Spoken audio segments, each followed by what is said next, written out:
Hello students, chemistry से जो test 2 है यहाँ से कंटिन्यू कर रहे हैं। इनके मैं सॉल्यूशंस बता देता हूँ। कोऑर्डिनेशन केमिस्ट्री इसका मैक्सिमम पार्ट है, डी&एफ एंड मेटलर्जी। ठीक, क्वेश्चन नंबर 51 से स्टार्ट करते हैं। ये बेटा आईयूपीएसी नेमिंग था, तो आईयूपीएसी नेमिंग में हमारे पास कंपाउंड ऑलरेडी दिया हुआ है, डबल कॉम्प्लेक्स। हम पहला कॉम्प्लेक्स पहले देखते हैं, फर्स्ट कॉम्प्लेक्स फर्स्ट में देखना है, सेकंड कॉम्प्लेक्स बाद में। ठीक, तो इसका जब नाम लिखेंगे तो फर्स्ट ऑफ ऑल क्या होता है, starting fourth, that means 4 is tetra. तो सबसे पहले हमें ढूंढना है कि कहां पे लिखा है टेट्रा अमीन। टेट्रा अमीन एक दिखाई दे रहा है यहां पर, टेट्रा अमीन निकल एक दिखाई दे रहा है, टेट्रा अमीन निकल यहां पर। ये मतलब बी और सी में से कोई एक आंसर हो सकता है। सेकंड क्या है, टेट्रा क्लोराइडो निकिलेट, टेट्रा क्लोराइडो निकिलेट, हाँ टेट्रा क्लोरो निकिलेट भी चलता है। तो टेट्रा क्लोरो निकिलेट, अब ये निकिल है, ऑब्वियसली नहीं हो सकता। अभी तक हमने ऑक्सीडेशन स्टेट नहीं निकाला है, फिर भी हमें समझ में आ रहा है कि इसका आंसर क्या होना चाहिए, सी होना चाहिए। ठीक, अब एक बात और, अगर हमें ऑक्सीडेशन स्टेट ढूंढना है निकिल का, दैट इज एक्स। अमीन का ऑक्सीडेशन स्टेट वर्सेस चार्ज तो 0 होता है। Second nickel once again x, chloride Cl -4, ऊपर कोई कॉम्प्लेक्स चार्ज नहीं है, that's why equal to 0। That means 2x is equal to +4, ये -4 उधर गया ना, +4 बन गया। तो x इज इक्वल टू क्या है, +2। तो ये पहला ऑक्सीडेशन स्टेट भी +2, सेकंड वाला भी +2। तो अपना टोटल फाइनल आंसर क्या है बेटा, सी ऑप्शन। आई विश आपको ये समझ में आ गया हो। हम चलते हैं क्वेश्चन नंबर नेक्स्ट पर, क्वेश्चन नंबर 52। पहले आराम से इसे पढ़ना, सवाल के अंदर सारा डिटेल मेंशन है बेटा। कैसे, 1 मोल ऑफ कॉम्प्लेक्स, कॉम्प्लेक्स 1 मोल ही है, CO, हालांकि वो सी थोड़ा बड़ा दिख रहा है, CO है, ये कोबाल्ट है बेटा, है ना, कार्बन नहीं है, कोबाल्ट, अमोनिया NH3 5Cl3। किसी का भी कोऑर्डिनेशन नंबर 5 और 3 8 तो नहीं हो सकता ना। इसका मतलब हमें ये कॉम्प्लेक्स फार्मूला नहीं दिया है, हमें इंपेरिकल फार्मूला दिया है, मॉलिक्यूलर फार्मूला दिया है। बट साथ में क्या लिखा है, 3 mole of ions. Compound hydrolysis करने के बाद 3 मोल आयोन्स दे रहा है। इसका मतलब कॉम्प्लेक्स ब्रैकेट के बाहर 2 लिगेंड होने ही चाहिए। 2 आपके पास कोई ऐसे केस है, जस्ट लाइक 2 सफिक्स, जैसे ये रहा Cl2। इतनी आसानी से मुझे कैसे पता चल गया, क्योंकि इसमें अमोनिया न्यूट्रल केस है, Cl negative ion 1, complex ion 2, कुल मिलाकर टोटल आयन 2। इस केस में करने जाऊंगा तो कॉम्प्लेक्स के बाहर अमोनिया है न्यूट्रल चीज, कॉम्प्लेक्स आयन कोई भी नहीं। तो ना आंसर ए हो सकता है, ना आंसर बी हो सकता है। सी क्यों नहीं हो सकता, बोले हो सकता है, 2 क्लोरीन और ये आपका कॉम्प्लेक्स। तो कुल मिलाकर टोटल आयन यहां पर हो गए 3, इसके टोटल आयन हो गए 3। तो 3 आयंस वाली बात सी पर और डी पर अप्लाई होती है। लेकिन अब प्रॉब्लम क्या है, आगे क्या लिखा है इसने, 2 मोल ऑफ AgNO3। तो 2 मोल AgNO3 यहां भी रिएक्शन कर सकता है, यहां भी कर सकता है। आपको याद होगा कि अगर आप AgNO3 से रिएक्शन करवाते हैं Cl वाले किसी भी चीज की, अब Cl कंपाउंड है तो आपको याद होगा इसमें बनता है AgCl। ठीक, अब जितने मोल AgNO3 होगा उतने मोल AgCl बनेगा। तो सर वो तो यहां पे भी बनेगा 2 मोल AgCl, यहां पर भी बन जाएगा 2 मोल AgCl।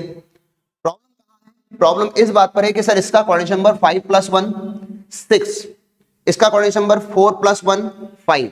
नो, कोऑर्डिनेशन नंबर के हिसाब से अगर देखा जाए तो obviously answer is D for Delhi. तो आपको ध्यान रखना है, आंसर होगा आपका डी। ठीक, नेक्स्ट वन, क्वेश्चन नंबर 53 पे चलते हैं। यहां क्या लिखा है, the value of spin only, spin only magnetic moment याद है, mu, that is equal to √n+2 magnetic moment, और यूनिट याद है बोहर मैग्नेटॉन। सॉल्व नहीं करने पड़ जाना, आपको बताया हुआ है बेटा कि जब किसी का मैग्नेटिक मोमेंट 2 पॉइंट समथिंग हम बताते हैं, 2 पॉइंट व्हाटएवर जो भी है ना, तो सीधा सीधा हमको हेल्प मिल जाती है n इज इक्वल टू 2। तो अनपेड इलेक्ट्रॉन कितने भाई, 2 हैं। अब 2 अनपेड इलेक्ट्रॉन किसके पास है, D5। एक सेकंड ना, मैं आपको इसके साथ साथ मेंशन भी करता जाऊं कि जो चीज मैं बता रहा हूं, n इक्वल टू 2 हम समझ में गए। अब हम इन सारे केसेस को सॉल्व करके देख लेते हैं कि हमारे पास क्या चीज दिखाई देती है। हमने सबसे पहले देखा D5, लेकिन लिगेंड कौन बोला है, स्ट्रॉन्ग लिगेंड। अब ये रहा हमारा d orbital, 1 2 3 4 5, 1 2 3 4 and 5 electron. But क्या लिगेंड स्ट्रॉन्ग है या वीक है, हमसे कहा हुआ है स्ट्रॉन्ग लिगेंड है। अगर लिगेंड स्ट्रॉन्ग हो तो this electron shift here, this electron shift here, तो अल्टीमेटली आपके पास पेयरिंग हो गई इस जगह पर, ठीक, और ये दो इलेक्ट्रॉन यहां से हट गए, तो आपके पास unpaired electron n is equal to क्या रहेगा, सॉरी n इक्वल क्या रहेगा बेटा, n इज इक्वल टू रह गया है 1, तो अनपेड इलेक्ट्रॉन 1, ये तो नहीं हो सकता। नेक्स्ट वन D3, D3 का मतलब क्या हुआ, हमारे पास अनपेड इलेक्ट्रॉन है टोटल 3, फिर लिगेंड स्ट्रांग हो या वीक हो क्या फर्क पड़ता है, तो 1 2 एंड 3, तो n इज इक्वल टू 3, ये भी हमारा आंसर नहीं है, क्यों बोले 2.84, n नहीं हो रहा। D4, अब D4 दोनों है बेटा, D4 strong ligand, D4 weak ligand, check करते हैं चलो। अगर D में 4 होता, 2 मिनट मैं इसको मिटा देता हूं, नीचे वाले को इसको हटा देता हूं। अब आप समझिए जरा कि हमने क्या करना है। अगर लिगेंड वीक है तो n इक्वल टू कितना आ रहा है 4, वीक लिगेंड अगर है इसका मतलब आंसर अपना ये नहीं हो सकता क्योंकि 4 अनपेड इलेक्ट्रॉन। अगर यही बात स्ट्रॉन्ग लिगेंड होती तो सर ये इलेक्ट्रॉन शिफ्टिंग हो जानी चाहिए, यहां सिर्फ एक केस, सिर्फ एक है ना, ध्यान रखना T2G की ही शिफ्टिंग हो सकती है ना बेटा, तो सिर्फ एक इलेक्ट्रॉन ही शिफ्ट होगा, सिर्फ एक इलेक्ट्रॉन शिफ्ट होगा ये वाला, इसका मतलब 2 अनपेड इलेक्ट्रॉन आपके पास अभी भी रहेंगे। तो उम्मीद है कि आपको याद आ गया हो सारा कुछ कि T2G की जो शिफ्टिंग होती है इसमें एक ही इलेक्ट्रॉन शिफ्ट करना है, दोनों शिफ्ट मत कर देना एक साथ। हमें EG ऑर्बिटल खाली मिल गए ना, बात खत्म। तो हमें n इक्वल टू 2 कहां मिला बेटा, सर इस लास्ट वाले केस में, तो अपना आंसर क्या बना, D फॉर डेली। होपफुली आपको समझ आ गया हो बेटा। इससे चले आगे बढ़ते हैं, क्वेश्चन नंबर 54। क्वेश्चन नंबर 54 किसके ऊपर है पहले समझ में आ रहा है, in which of the following complex of cobalt, atomic number 27 दे रखा है और कहा है विल द मैग्नीट्यूड डेल, ये क्या समझते हो डेल्टा, ये जो लिखा है डेल्टा क्या है, crystal field splitting energy of octahedral complex is highest, सबसे ज्यादा कब होती है। इन 4 केसेस को देखो ध्यान से, हम कैसे अंदाजा लगाएं कि किसमें, सारे केस में तो कोबाल्ट लिखा है, सभी केस में ऑक्सीडेशन स्टेट भी शायद सेम आ रही है। भाई ये न्यूट्रल लिगेंड है इसलिए +3, तो कोबाल्ट यहां पर भी +3 है, इस केस में नेगेटिव लिगेंड तो यहां भी +3 है, इस केस में भी तो सर ये भी +3 है और ये भी +3 है। तो ना ऑक्सीडेशन नंबर डिसाइड कर रही है ना एटॉमिक नंबर डिसाइड कर रहा है, डिसाइड कर रहा है लिगेंड। तो रिकॉल करो जरा स्पेक्ट्रोकेमिकल सीरीज, स्पेक्ट्रोकेमिकल सीरीज के हिसाब से सबसे strong ligand out of 4 cyanide है। साइनाइड के बाद कौन आ रहा है, अमोनिया, ठीक, अमोनिया के बाद अगला कौन लिगेंड है भाई, वाटर या ऑक्सीलेट, बोले वाटर, और लास्ट में कौन, ऑक्सीलेट C2O4-2। तो फिलहाल अपने सवाल का जवाब तो हमें मिल गया साइनाइड वाला। मान लो अगर ये क्वेश्चन ऑर्डर में होता तब भी हम आंसर दे सकते थे, आंसर इस तरह से होगा। तो आंसर कौन है बेटा, हाईएस्ट, राइट। चलिए इससे आगे बढ़ते हैं, क्वेश्चन नंबर 55, ये किसके बारे में है, हमें पूछा गया है आउटर ऑर्बिटल कॉम्प्लेक्स। आपको याद है आउटर ऑर्बिटल कब होता है, पहले चेक करते हैं सबके कोऑर्डिनेशन नंबर क्या है, 6 6 6 6। अगर सभी की कोऑर्डिनेशन नंबर 6 है इसका मतलब ये बात हो रही है ऑक्टाहेड्रल कॉम्प्लेक्सेस की। ऑक्टाहेड्रल कॉम्प्लेक्स में आपके पास हाइब्रिडेशन चॉइस है 2 D2 sp3 और सेकंड चॉइस है sp3 D2। अब हमें ये देखना है कि आउटर ट्रांजिशन कहां होता है, जब S बाहर वाला है, दैट मींस याद करो जरा 4s 4p 4d, ये कंप्लीट आउटर ट्रांजिशन है। अगर D2 sp3 होता तो ये होता 3d 4s 4p। तो आपके हिसाब से आउटर ट्रांजिशन कहां है बेटा, sp3 D2 में। तो वो सबसे पहले पिक करो, कहां मिलेगा, निकिल में। बहुत बार बोलते हैं निकिल में, क्यों, क्योंकि निकिल के पास d इलेक्ट्रॉन कितना है बेटा, 8। तो अगर D में 8 इलेक्ट्रॉन है तो फिर लिगेंड आपको वीक मिले या स्ट्रॉन्ग फर्क नहीं पड़ता, आपको हर हालत में हाइब्रिडेशन क्या दिखानी है, sp3D2, याद रहेगा, क्योंकि हमारे पास D2 ऑप्शन, ये D के 2 ऑर्बिटल खाली हो ही नहीं सकते। तो निकिल देखते से इमीडिएट याद कर लिया करो कि हमें मैग्नीज कोबाल्ट आयरन चूज नहीं कर सकते अब, तो बाहर से जजमेंट बनाना ज्यादा आसान हो जाएगा, ठीक। तो प्लीज ध्यान रखना इस चीज का कि जब निकिल है और कोऑर्डिनेशन नंबर 6 है तो ऑब्वियसली D2 sp3 का ऑप्शन बंद हो जाता है, ठीक है। चलिए आगे बढ़ते हैं, क्वेश्चन नंबर 56 पे चलते हैं, किसके बारे में है, इफेक्टिव एटॉमिक नंबर। सबसे पहले याद करो इफेक्टिव एटॉमिक नंबर का फॉर्मूला क्या है बेटा, atomic number Z minus oxidation number plus 2 into coordination number. ठीक, तो सबसे पहले तो फॉर्मूला आपको याद होगा। सबसे पहले ये देखते हैं कि इसमें सेंट्रल एटम कौन, आयरन।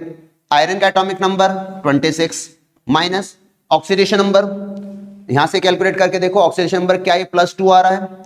हाँ, ऑक्सीडेशन नंबर +2 ही आ रहा है, लेकिन ये माइनस हमने नहीं लिखा, ये फार्मूले का माइनस, हमने तो +2 ही लिखा है। +2 इंटू कोऑर्डिनेशन नंबर, कितनी है कोऑर्डिनेशन नंबर 6, तो 6 2 जा, ये तो हो गया 12, 26 माइनस 2 बोले तो 24, टोटल मिलाकर बेटा 36। कहां है 36, ये रहा सी ऑप्शन। हो जाएगा क्लियर आसानी से। चलिए आगे बढ़ते हैं। क्वेश्चन नंबर 57 किसके बारे में है भाई, क्रिस्टल फील्ड स्प्लिटिंग एनर्जी, है ना।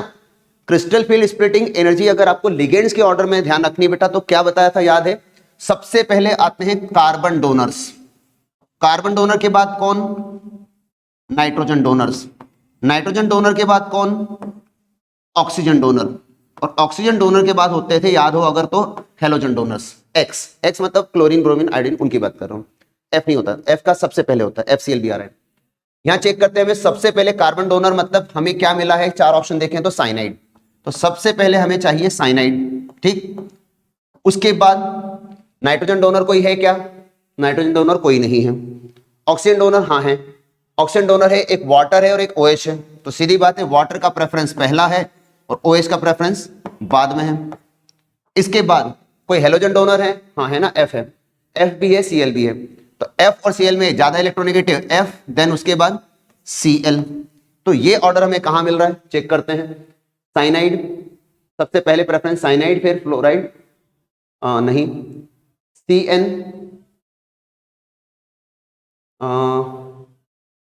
हाँ ये रहा ना, CN वाटर, OH OCF और ये रहा, दैट मींस अपना आंसर है डी फॉर डेली। मैंने एक्चुअली उस डायरेक्शन में लिखा, ये उल्टा लिखा, इससे थोड़ा सा समय लग गया। चलिए नेक्स्ट चलते हैं आगे। 58 में हमें क्या पूछा है, strongest carbonyl bonds, carbon oxygen bond.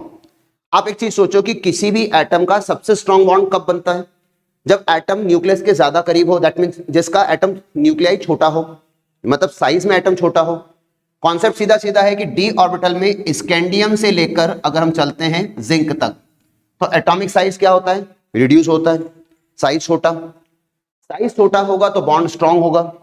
अब ऑप्शन है वेनेडियम, आयरन, क्रोमियम और मैग्नीज, बट साथ में चार्ज पे भी ध्यान देना बेटा, प्लस चार्ज माइनस चार्ज, तो साइज भी देखना है, साइज के साथ चार्ज देखना है। सबसे छोटा साइज प्लस का, तो प्लस वाला साइज सबसे छोटा क्यों, क्योंकि पॉजिटिव चार्ज से साइज रिड्यूस होता है। माइनस चार्ज जबकि हम देखते हैं ना, तो इस सीक्वेंस के हिसाब से हमें वेनेडियम के बाद दिखता था Mn, उसके बाद आता था आयरन, उसके बाद आता था कोबाल्ट, लेकिन यहां है प्लस और यहां पे आ चुका है क्या, माइनस। ये Mn पे प्लस नहीं है, ये प्लस उस कॉम्प्लेक्स पे है। तो कुल मिलाकर हमारे लिए इश्यू क्या हुआ कि हमारे Mn हमें सबसे छोटा दिख रहा है, V माइनस हमारे केस में बड़ा हो गया, तो इसलिए हमने आंसर प्रेफर किया है C। ठीक, चलिए इससे आगे बढ़ते हैं। जितना छोटा एटम, मैंने क्या कहा था, जितना छोटा एटम बॉन्ड उतना स्ट्रॉन्ग।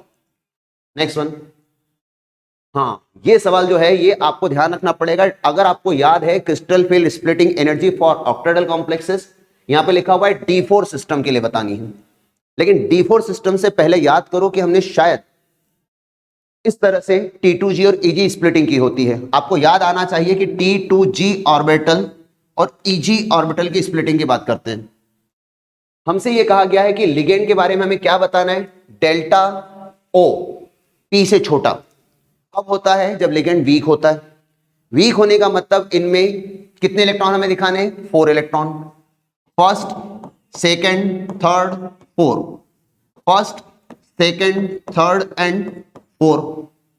अगर लिगेंड स्ट्रांग होता तो वो इलेक्ट्रॉन वहां नहीं नीचे होता, तो पेयर हो चुका होता। तो अब हमें ये चेक करना है कि हमारे पास कितने इलेक्ट्रॉन T2G में, 3 इलेक्ट्रॉन T2G, 1 इलेक्ट्रॉन EG। मुझे सामने दिख गया आंसर। ये केस D4 नहीं, ये भी नहीं, ये भी नहीं, तो answer is B for Bombay. I wish ये समझ में आया हो कि क्या किया। चलिए आगे बढ़ते हैं। Question number 60। अरे ये तो सेम क्वेश्चन सेम चीज पे रिपीट हुआ है, लेकिन यहां पर एनर्जी भी निकालना है। पहले चेक करें इलेक्ट्रॉन है कितने, 6, और क्या है, लो स्पिन, लो स्पिन स्ट्रॉन्ग लिगेंड। कौन सा केस, ऑक्टाहेड्रल। तो चलो इसकी एक बार याद दिला देते हैं कि हमने इसका इस तरह से D6 इलेक्ट्रॉन भरा होता है। डी में 6 इलेक्ट्रॉन, चेक करें 1 2 3 4 5 और 6, क्योंकि लिगेंड कैसा है, लो स्पिन, दैट मीन स्ट्रॉन्ग। सारे इलेक्ट्रॉन शिफ्ट यहां हुए, ऑल 6 हियर। चेक करो सारे इलेक्ट्रॉन कहां है बेटा, इस जगह पर, दैट मीन्स T2G में। तो 6 electron in -2/5 delta O, O मतलब ऑक्टाहेड्रल, प्लस कितने इलेक्ट्रॉन पेयर्स हैं, 1 2 एंड 3 पेयर्स, तो 3 electron pairs, that's why 3p। तो ओवरऑल वैल्यू क्या बनती है देखो, -6 2 12 है ना, 5 डेल्टा O प्लस 3p। तो क्या ये ऐसा कोई आंसर है, हाँ है ना, बी में ये रहा। बाकी कोई भी डाटा मैच कर रहा है नहीं, तो हमें आंसर क्लियर हो गया होगा हमने क्या किया। बट याद रखना, लो स्पिन था, वीक स्ट्रॉन्ग लिगेंड। अगर हाई स्पिन बोलता तो मैं वहां नहीं देखता, इधर से देख के भी जज करता। चलिए आगे बढ़ते हैं। क्वेश्चन नंबर 61 क्या कहता है, ऑक्टाहेड्रल कॉम्प्लेक्स है, मेटल जिसमें M+3 है, ठीक, विथ 4 मोनोडेंटेड लिगेंड्स, और लिगेंड कैसे हैं, L1 L2 L3 L4, absorb wavelength in the region of red, green, yellow and blue. आपको विबग्योर याद है, V I B G Y O और R, ठीक। इसने उन्हीं में से 4 कलर पिक किए, कौन कौन से, रेड, और क्या लिया है, ग्रीन, और क्या लिया है, येलो, और लास्ट क्या है, ब्लू। तो ये 4 कलर की हम बात करने वाले हैं। क्या कहता है भाई, इसमें पूछा है हमें बताना है लिगेंड का स्ट्रेंथ। स्ट्रेंथ मतलब एनर्जी। याद करो जरा एनर्जी का रिलेशन, E = hc/λ। जिसकी ज्यादा एनर्जी वेवलेंथ उतनी कम। सबसे ज्यादा वेवलेंथ कौन से कलर की है, रेड। तो सबसे ज्यादा वेवलेंथ मतलब सबसे कम एनर्जी, तो सबसे कम एनर्जी किसकी है, रेड। रेड को हमने नाम दे रखा है L1, तो L1 सबसे कम। उसके बाद कौन, green. Green that is L2, जो थोड़ा उससे ज्यादा, मतलब सबसे कम L1, उससे ज्यादा L2। नेक्स्ट में कौन, येलो।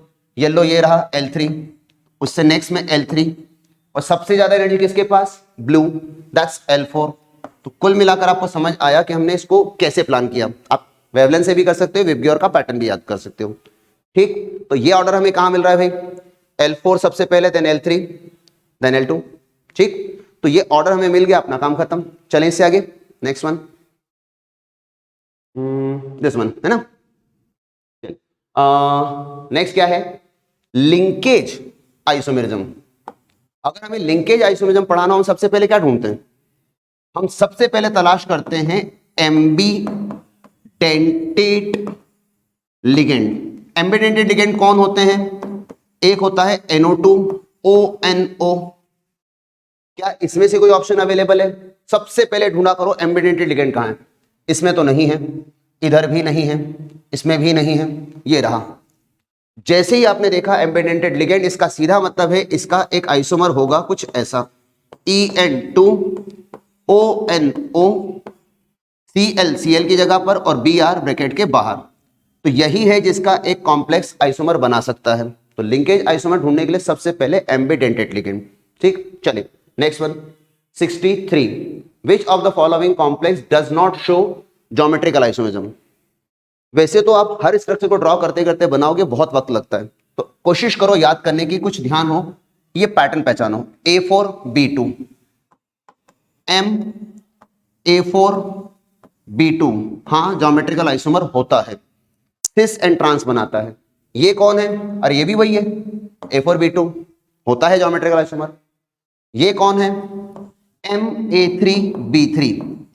आपको अलग से हाईलाइट किया जाता है कि MA3B3 बेटा सिस ट्रांस की जगह फैक एंड मर आइसोमर बनाता है, बट ज्योमेट्रिकल तो होता है ना, ठीक।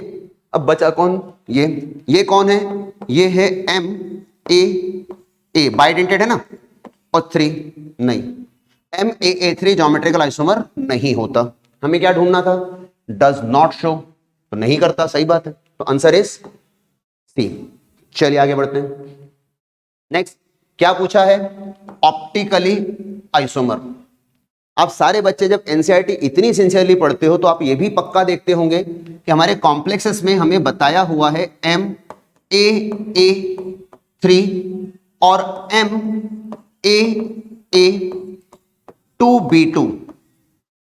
ये दो केसेस हैं जहां पर ऑप्टिकल आइसोमरिज्म तो मिलती ही मिलती है। अब चेक करें कि क्या इन्हीं से बात बन जाती है अपनी।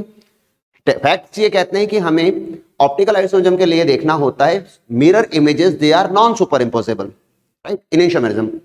अब उतना सब बना के कैसे देखेंगे, तो सबसे पहले चेक करें इससे बात बनती है तो ठीक, वरना स्ट्रक्चर बना के देखेंगे। क्या कोई ऐसा है पर ये है ए, नहीं ये नहीं हुआ। इसमें A4 एक बाइडेंटेट नहीं, ये भी नहीं। यहां ध्यान से देखो ये क्या दिख रहा है, बाइडेंटेट लिगेंड, तो मेरा ये पैटर्न काम कर गया AA2 B2, तो ये होगा आपका ज्योमेट्रिकल आइसोमर। अगर आप कहते हैं हमका इसका स्ट्रक्चर बना के देखना है तो वो भी देख सकते हैं। एक मिनट जरा इसको ड्रॉ करके बात कर लेते हैं कि जब आप इसका मिरर इमेज बनाते हो तो कैसा दिखेगा। अगर हमने रखा इसमें cobalt central atom 1 2 3 4 5 6, NH2 ethylene diamine, याद है ना इथिलीन डाइमीन, NH2 CH2 और NH2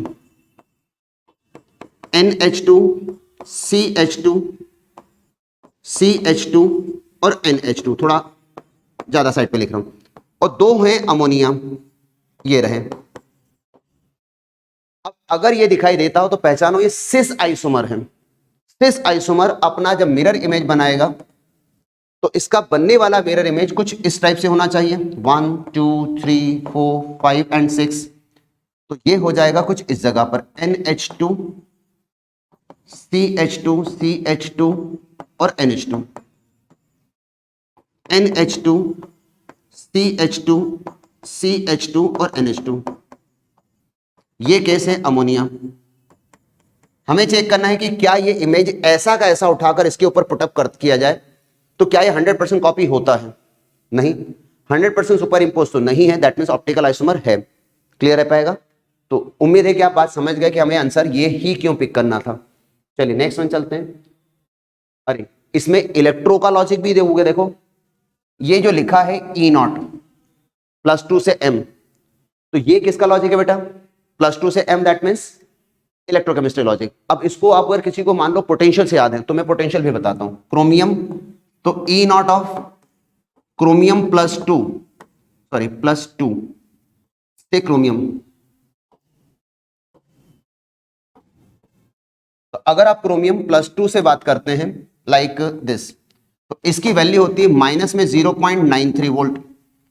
E0 of Mn manganese +2 से M, तो उसकी वैल्यू है करीब करीब माइनस में 1.3 समथिंग कुछ।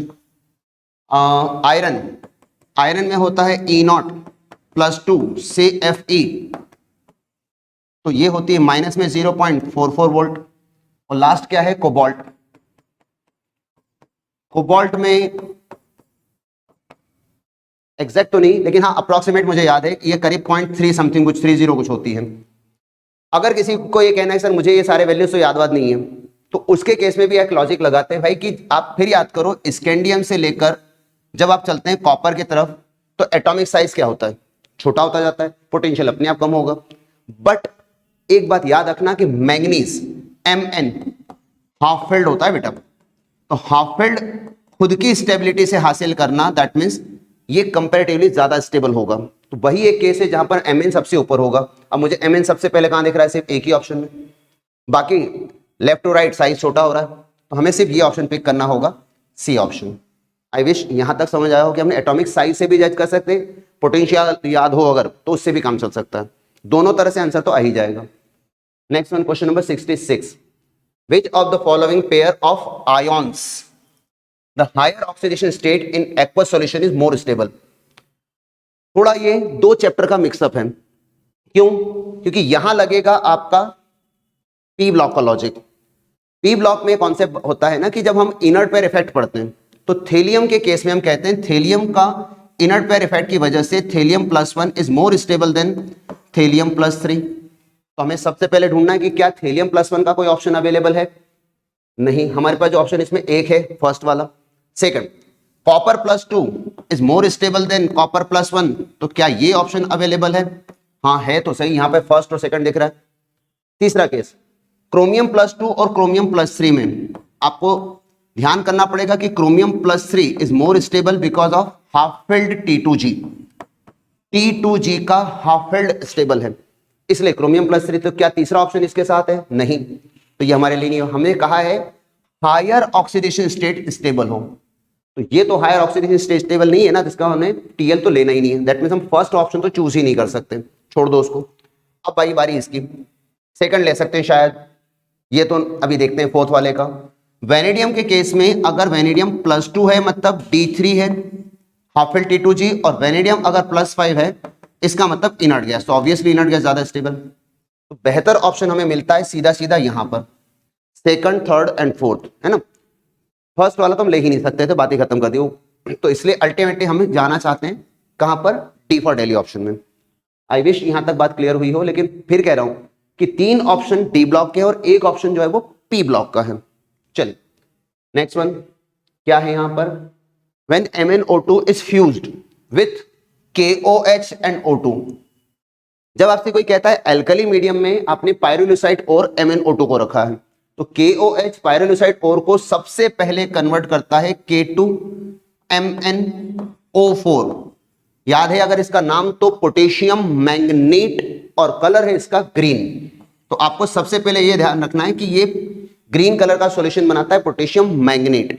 हाँ, अगर इसे और ऑक्सीडाइज करेंगे बाय क्लोरीन, बाय ओजोन या एसिडिक मीडियम प्रोवाइड करें, तब ये कन्वर्ट होता है पर्पल कलर्ड KMnO4 में। तो क्या हम पर्पल KMnO4 लेने वाले हैं? नहीं। जितना पूछा है उसके हिसाब से हमारा आंसर बनता है सिर्फ C option, K2MnO4 potassium manganate green colour. चलिए इससे आगे चलते हैं, क्वेश्चन नंबर 68। ये तो डायरेक्ट क्वेश्चन हो गया। मिश मेटल। मिश मेटल में क्लासेस में हमेशा हम लोग बताते हैं, आपको याद भी होना चाहिए शायद तक, कि लगभग इसमें हम लेंथेनाइड्स का इस्तेमाल ज्यादा करते हैं। दैट मीन लगभग 95% लेंथेनाइड्स इस्तेमाल करते हैं। कुछ ट्रेसेस होते हैं आयरन के, कहाँ है, ये रहा देखो, हमें मेंशन करना था लेंथेनाइड, और कितना, वो भी 95%। इसमें एक्टिन, सीरियम, इसमें लेंथेनम इस्तेमाल करते हैं, लेकिन कुछ ट्रेसेस आयरन वगैरह के भी होते हैं, तो वो हम वही बात करें traces. That means answer is C. But ये ध्यान रखना है, मेमोरी क्वेश्चन है, ध्यान रखना होगा। चलिए question number 69। Which of the following statements concerning lanthanoid element is false? गलत क्या है, हमें ढूंढना है गलत क्या है। क्या लेंथेनॉइड एलिमेंट्स हाईली डेंस होते हैं? हाँ, कुछ हद तक होते तो हैं। तो अगर ये लाइन है तो ये तो सही लाइन है, हमें गलत ढूंढना है, आंसर ए नहीं है। Most characteristic oxidation state of lanthanoid element is +3। वही तो सबसे ज्यादा बताया जाता है कि ऑल लेंथेनाइड्स आर, जब हम लिखते हैं Ln तो सबसे ज्यादा लिखते हैं +3, तो ये भी सही सेंटेंस है, मतलब आंसर नहीं है। Lanthanide are separate from one another by ion exchange method.